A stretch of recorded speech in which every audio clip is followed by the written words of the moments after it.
Сайн байцгаана уу? Энэ удаад Энэтхэг орон 1950 оноос хойш уран олборлоо. Тухайн тэр уран олборлсон газар нутаг ямар хор хохирлыг туулж байгаа тухай мэдээллийг та бүхэнд хүргэж байна. Түмэн олондоо түгээгээрэй. एक जादूगोड़ा माइंड क्षेत्र है, इसमें यूरेनियम खनि है। जादूगोड़ा में जादूगोड़ा कहाँ है ना, उस रेडिएशन से इतना बुरा प्रभाव पड़ता है इसका चलते मजदूर के साथ साथ 10 किलोमीटर ऐसे लोगों का विकलांग पैदा होता है, बच्चा हाइड्रोसिल होता है, चर्म रोग होता है। झारखंडी कोई जानवर नहीं है, अरे जानवर को भी जुल्म नहीं कर सकते हैं।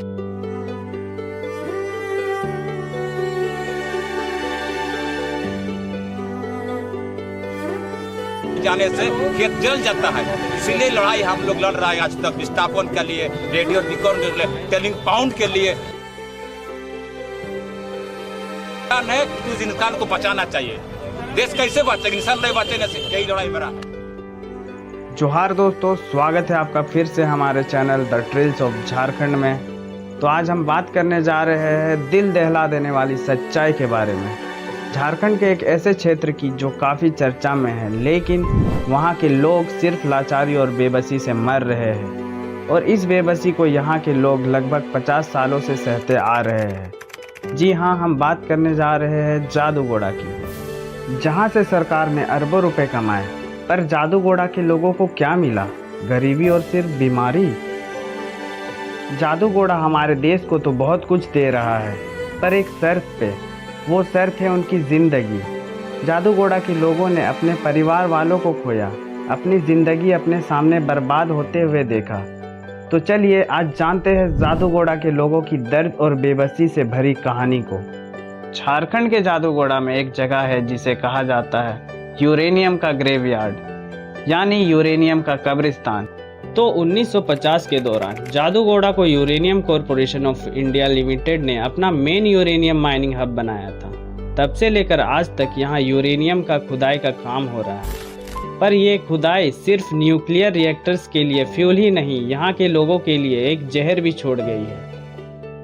तो जहाँ हम बात करते हैं जादूगोड़ा के यूरेनियम माइनिंग के इम्पैक्ट के बारे में, जादूगोड़ा जो पूर्वी सिंहभूम जिला में स्थित है, दुनिया का सबसे पुराना यूरेनियम माइनिंग साइट्स में से एक है। पुनर्वास के लिए कोई जगह भी नहीं दिया अभी तक।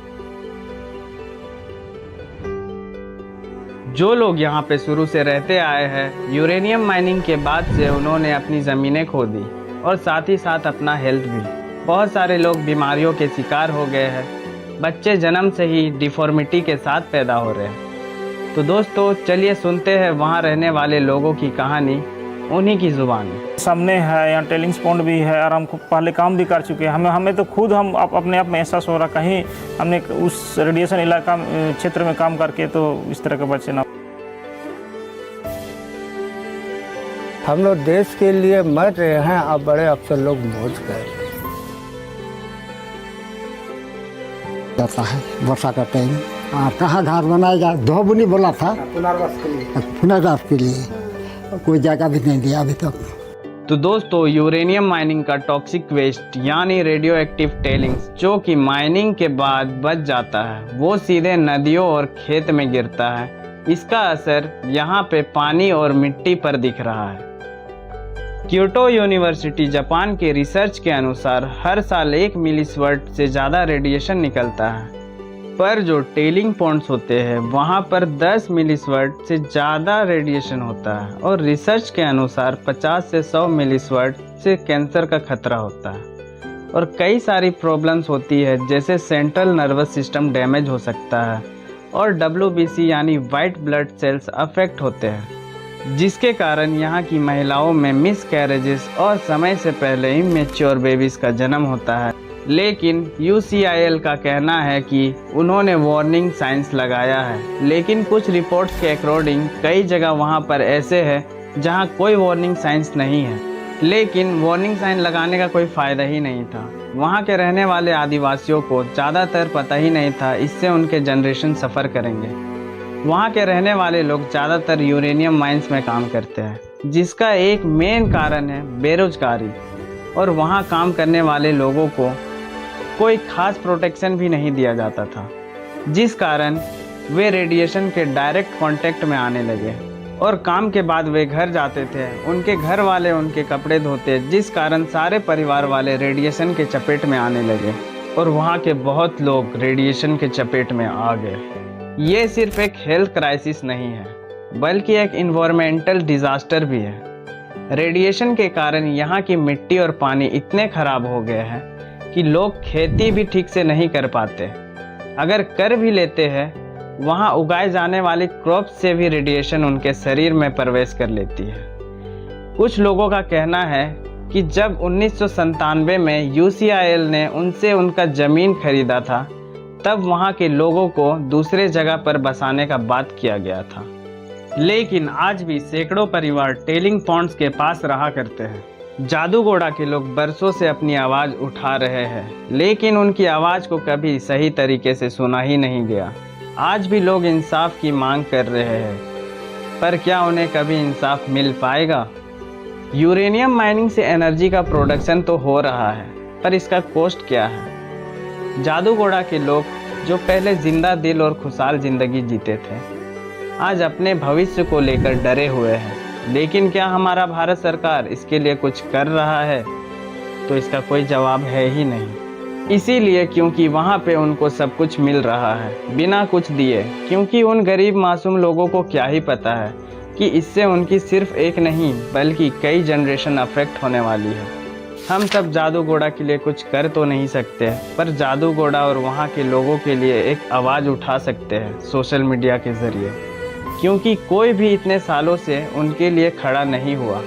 आज तक सिर्फ लोग आते हैं, उनसे सवाल पूछते हैं और उनका लाइफ पहले जैसा ही हो जाता है। विकास तो हो रहा है हमारे देश का, लेकिन एक कीमत देकर। और ये सिर्फ जादूगोड़ा की कहानी नहीं है, ये उन सब जगह की कहानी है जहां यूरेनियम जैसे रेडियो एक्टिव एलिमेंट्स को माइनिंग के लिए यूज़ किया जा रहा है। जादूगोड़ा एक वार्निंग है पूरी दुनिया के लिए कि विकास और राह में हम अपनी ज़मीन और लोगों की सेहत को ना भूल जाए।